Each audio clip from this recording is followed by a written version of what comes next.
शुरुआत में हमें एक बड़ा गुंडा दिखाया जाता है। नाम था सामी, जिसने ड्रग्स बेचकर अपना पूरा साम्राज्य खड़ा कर लिया था। लेकिन अब उसके पास ड्रग्स बनाने की जगह खत्म हो रही थी। तभी उसे पता चलता है कि रुद्रपुर नाम के गांव में एक बहुत बढ़िया खेत है जहां वो गांजा उगा सकता है और अपना धंधा चला सकता है। ये सुनते ही सामी अपने खास आदमी वारदा को बुलाता है और कहता है, मुझे किसी भी कीमत पर पूरा रुद्रपुर गाँव चाहिए। वारदा उसके कहने पर गाँव पहुंचता है और पूरे गाँव को अगवा कर लेता है और फिर वो उस गाँव का नाम रख देता है सामी गाँव। इसके बाद सीन बदलता है साल 2002 हैदराबाद। यहाँ हमें दिखाया जाता है एक आदमी मूर्ति जो एक बड़े अनाथालय का मालिक था, लेकिन इन दिनों वो बहुत परेशान था पैसों की वजह से। असल में जिन लोगों ने कभी अनाथालय को दान दिया था उन्होंने अब पैसे देना बंद कर दिया था। इसलिए मूर्ति सबको फोन करता है और मदद मांगता है, पर हर कोई साफ मना कर देता है। अगले पार्ट नाम के एक बच्चे को देखते हैं जो अनाथालय में रहता है। वो अपने दोस्तों के साथ बैठा कह रहा था, हम सब पढ़ेंगे और बहुत बड़े आदमी बनेंगे। सभी दोस्त सहमत हो जाते हैं। फिर धीरे धीरे पढ़ाई के लिए पैसे जुटाने के बहाने चोरी करने लगते हैं। राम अब उन लोगों के घरों से पैसे चुराने लगता है जिन्होंने अनाथालय को मदद करने से मना किया था। सालों बाद राम एक बड़ा चोर बन जाता है। लोग उसे अब रॉबिन हुड के नाम से जानते हैं। एक दिन राम एक बड़े मंत्री के घर से चोरी करता है। मंत्री उसे पकड़ने के लिए एक पुलिस अफसर विक्टर को नियुक्त करता है। विक्टर अपने कांस्टेबल से कहता है, मैं इसे पकड़कर अपनी काबिलियत दिखाऊंगा। विक्टर और उसकी टीम कई दिनों तक रॉबिन हुड की तलाश करते हैं, लेकिन राम का कोई पता नहीं चलता। इसी बीच राम एक जगह जाता है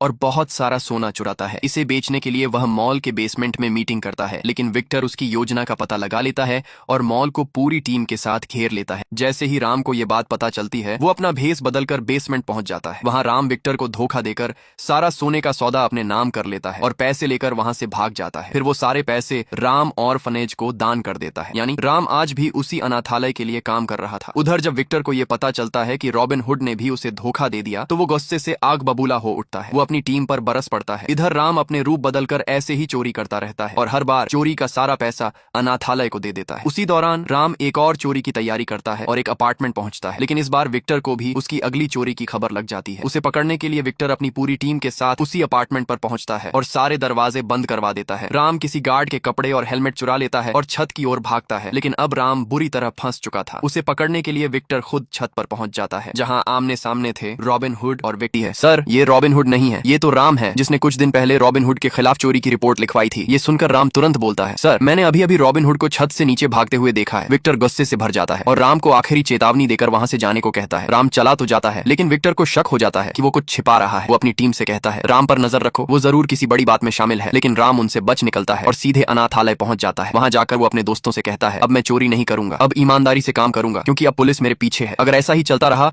तो एक दिन वो अनाथालय तक पहुंच जाएगी। वो आगे कहता है, अब मुझे एक अच्छी जिंदगी जीनी होगी। फिर सीन बदलता है। लंदन में एक लड़की नजर आती है, नीरा, अपने पिता वासुदेव के साथ। दोनों बेहद अमीर थे और कैंसर का ऐसा इलाज ढूंढ रहे थे जो देखने में किसी बंदूक जैसा लगता था। अगले वसुदेव का भी एक सपना था कि वो एक दिन अपनी कंपनी भारत में खोलेगा, लेकिन वो सपना अब तक अधूरा था। इधर नीरा अपने पिता से कहती है, पापा, मुझे इंडिया जाना है, पर वसुदेव साफ मना कर देते हैं। ये सुनकर नीरा गुस्से में अपने पिता से नाराज हो जाती है। आखिरकार वसुदेव चाहकर भी अपनी बेटी को रोक नहीं पाते और उन्हें उसे भारत भेजने के लिए मानना पड़ता है। तभी हमें पता चलता है कि नीरा इंडिया क्यों जाना चाहती है, क्योंकि दुनिया उसे सिर्फ उसके पिता के नाम से जानती है, पर वो अपनी खुद की पहचान बनाना चाहती है। और यही वजह थी कि उसने भारत जाने का फैसला किया, क्योंकि वही एक जगह थी जहां उसके पिता ने अब तक अपनी कंपनी नहीं खोली थी। दूसरी तरफ वसुदेव अपने दोस्तों से मिलता है और सारी बात बताता है कि नीरा इंडिया जाने की जिद कर रही है। उसका एक दोस्त कहता है, उसे 10 दिन के लिए भेज दो, शायद मन बदल जाए। फिर नीरा की मुलाकात होती है ज्योति से, जो एक होशियार और मददगार लड़का है। कि सबसे अच्छी सिक्योरिटी कंपनी का पता लगाओ। ज्योति तुरंत गूगल पर सर्च करता है और सबसे ऊपर एक कंपनी का नाम आता है जहां के सारे लोग पुराने ओडीएच कर्मचारी थे। ज्योति नीरा की रिक्वेस्ट पर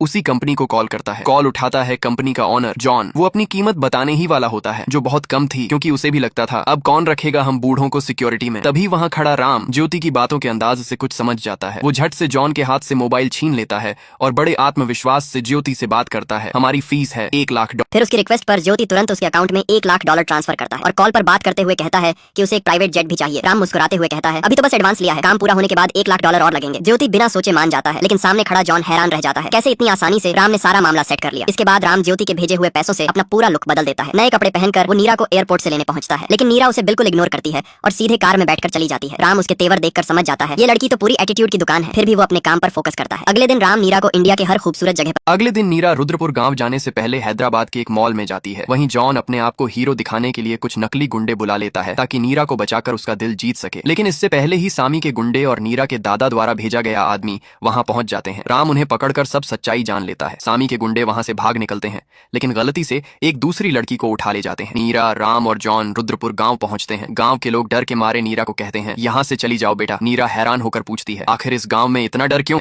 नीरा अपने दादाजी से मिलती है। दादाजी भी वही कहते हैं, तुम यहाँ से चली जाओ, इतनी बड़ी गलती कर दी तुमने। नीरा डर जाती है और राम और जॉन के साथ गांव से भागने लगती है। वर्धा को यह पता चलता है और वह अपने लोगों को भेजता है नीरा को रोकने के लिए। गांव में राम और वर्धा के लोगों के बीच भयंकर लड़ाई होती है। गुस्से में राम भागने की बजाय सीधे वर्धा के पास जाता है। नीरा चौंक कर पूछती है, यह मौत के मुंह में क्यों जा रहा है? राम कहता है, अब मैं पूरे गांव को बचाऊंगा, लोगों को इस यातना में नहीं देख सका। नीरा को राम का यह साहस पसंद आता है। राम वर्धा और उसके सारे लोगों को मार देता है और नीरा यह सब देखती रहती है। अगले दिन वर्धा राम को अकेले मिलने के लिए बुलाता है। वो कहता है, नीरा को इस गांव में 1 हफ्ते तक रोक लो और इसके बदले मैं तुम्हें 5 करोड़ दूंगा। ये सुनकर राम के चेहरे पर खुशी झलक उठती है। उधर नीरा और जॉन को इस सौदे की कोई भनक नहीं थी। घर पहुंचते ही जॉन राम से कहता है, अब हमें हैदराबाद लौट जाना चाहिए। लेकिन राम मुस्कुराते हुए जवाब देता है, नहीं, मैं यहीं 1 हफ्ता रुकूंगा। अब मैं 1 करोड़ 50 लाख नहीं, पूरे 6 करोड़ 50 लाख लूंगा, जिसमें नीरा की फीस भी शामिल थी और वो 5 करोड़ भी जो वर्धा उसे नीरा को रोकने